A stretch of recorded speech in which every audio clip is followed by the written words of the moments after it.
Today on Sugar Spun Run, I'll be showing you how to make an Italian cream cake. Hey Sugar Spun Bakers, Sam here, and today I am so excited to be sharing another carefully tested, well-researched and perfected recipe. This Italian cream cake is not actually an Italian recipe. In fact, it's supposedly more of a Southern cake recipe, and nobody really seems to have a definitive answer on how it got its name. Regardless of where the name came from, my recipe makes an incredibly delicious cake with a super soft, plush, and just absolutely melt in your mouth soft crumb. I think you're going to absolutely love this one, so let's go ahead and get started. The first thing you're going to want to do is preheat your oven to 350 degrees Fahrenheit. Next, in a large mixing bowl, we're going to combine 2 2/3 cup of all-purpose flour, 2 cups of granulated sugar, a teaspoon of baking powder, a half teaspoon of baking soda, and a teaspoon of table salt. We'll just stir these ingredients together until they're thoroughly combined. Now, in order to get that super plush velvety crumb that I was just telling you about, we are going to be using the reverse creaming method for today's cake. Now, typically the traditional creaming method is done by creaming together the butter and the sugar. We are doing a reverse method, which means we have all of our dry ingredients and our sugar combined, and now we are going to add our butter one piece at a time and incorporate it into the batter. You will need 12 tablespoons of unsalted softened butter for today's recipe, and as you can see, I've cut this into 12 pieces. So we're just going to add 1 tablespoon for now. And of course, you could make today's recipe in a stand mixer, but today I'll be using my electric hand mixer. And we are just going to stir in that tablespoon of butter until it's completely combined. Now, only once that first tablespoon is completely combined will we add the next tablespoon, and we will just repeat until we have added all 12 tablespoons of butter.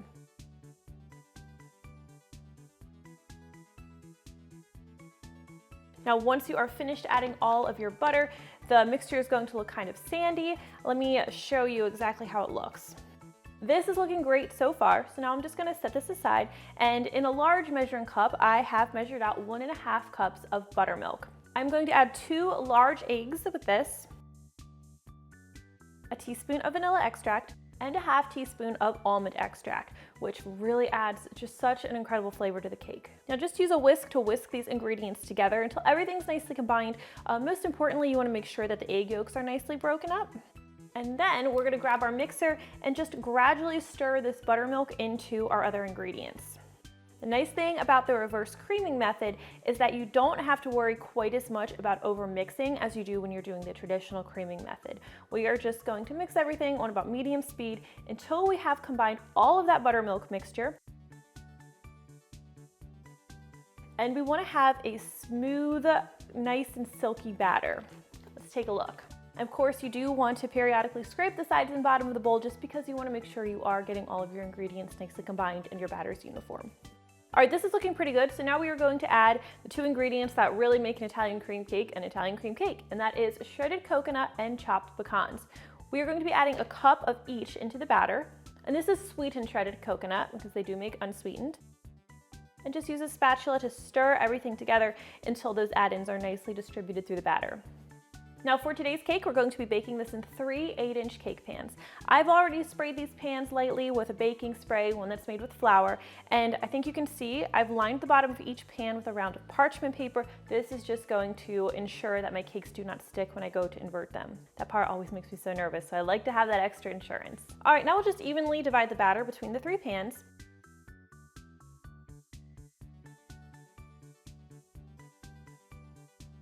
Now we'll take these over to our preheated oven where they're going to need to bake in the center rack for about 30 minutes or until a toothpick inserted in the center comes out clean or with a few moist crumbs. Now if your oven bakes unevenly, you are going to want to make sure you rotate the pans during baking, or if they don't all fit in the oven, what you can do is you can leave one sitting on the counter while you bake the others. That's fine. Now these cakes look perfect. You can see they're a light golden brown in color. They look great. So what I'm going to do is I'll let them cool in their pans for 10 to 15 minutes.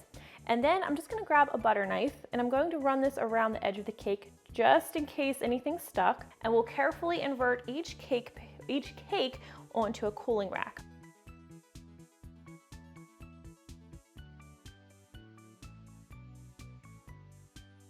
Now we're going to let these cakes cool completely before we go any further.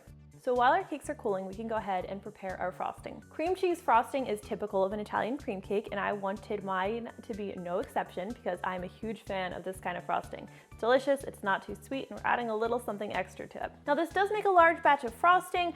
I think it's really important to frost this cake really generously, and I like to have a little bit left over for decorating the top. We're going to need 1 cup of softened unsalted butter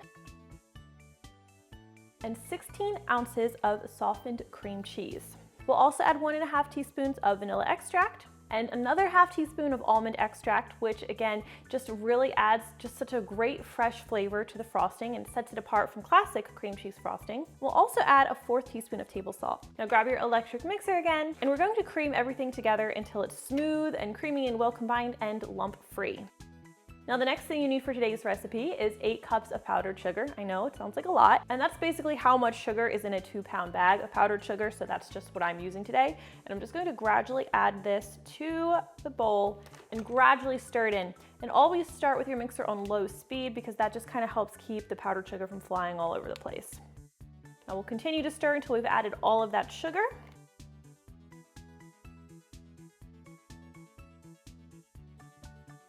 This is looking great, and you can see if I scrape the bowl, there are no lumps remaining.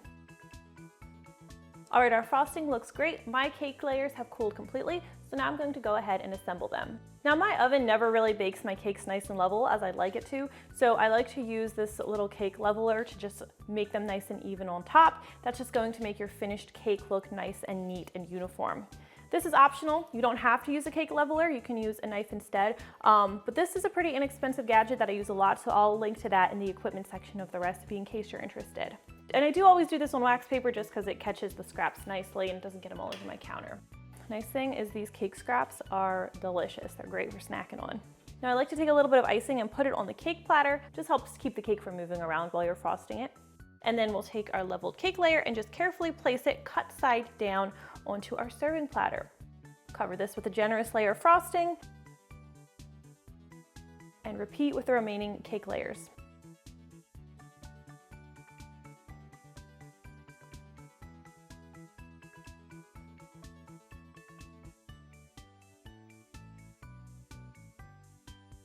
I like to do a crumb coating on this and most of my cakes. What this means is I just do a thin layer all the way around the cake. It's going to catch any crumbs. And then I'll pop this in the fridge or freezer for 15 minutes. After it's had that time to chill, that outside layer, it's crusted a little bit, so any crumbs that were in there are going to stick to the cake. And now as I add the rest of my frosting, it's not going to have any crumbs in it. It's going to look beautiful and neat.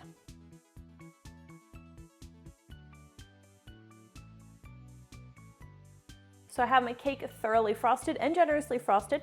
Now I'm just going to take the remaining frosting and I'm going to put it in a piping bag. I have fitted this one with the Attico 846 tip. The Attico 848 is also great for this. And I am just going to pipe some little decorative toppings all around the top of the cake. And one final step that I wanted to include in today's video is how I decorate this cake. This is optional, but since I showed in my photos, I wanted to show you how to do it today. Here I have a ½ cup of finely chopped pecans and a ½ cup of finely chopped toasted coconut. I do want to show you real quickly how finely I have chopped everything. Mix them all up. And then I'm just going to sprinkle a little bit of this over each frosting swirl. And then I'll take a handful of this mixture, and right after I've frosted it, because you want your frosting to still be very moist and not have crusted yet, I'm just going to take my hand and press it up the side of the cake. And I go about 1/3 to halfway up the cake with this. You will have some extra, but it's better to have extra because you need a lot on your hand in order to do this technique properly. Not sure if you can see it from that angle on camera. Let me try to turn it so you can get a good look at this cake. All right, all that's left to do now at this point is dig in. So let me show you how nice and fluffy this cake looks inside.